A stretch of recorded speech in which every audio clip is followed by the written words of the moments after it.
পাঁশকুড়ার blood ব্যাংকে রক্ত পাচার, ল্যাবের 3 টেকনিশিয়ানকে তলব রাজ্য পুলিশের দুর্নীতি দমন শাখার।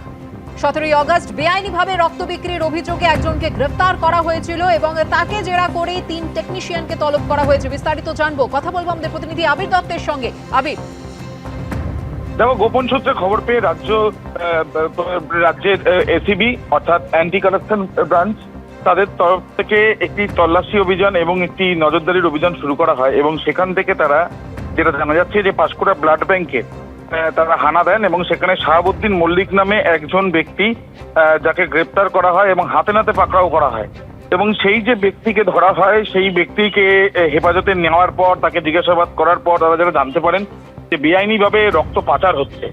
এই মর্মে তারা আরো 3 জনকে তলব করেছেন আজকে, যেটা জানা যাচ্ছে যে 3 জন ল্যাব টেকনিশিয়ান পাঁশকুড়া ব্লাড ব্যাংকের, তাদেরকে সমন পাঠানো হয়েছে এসিবির তরফ থেকে। এবং এই যে সমন পাঠানো হয়েছে মূলত তার 2টি কারণ। প্রথম, এই যে রক্ত বেআইনিভাবে রক্ত বিক্রি করা হচ্ছে এবং এই যে রক্ত বিক্রি করা হচ্ছে এই চক্রটা কতটা বড় সেটা জানার চেষ্টা তারা চালাবেন।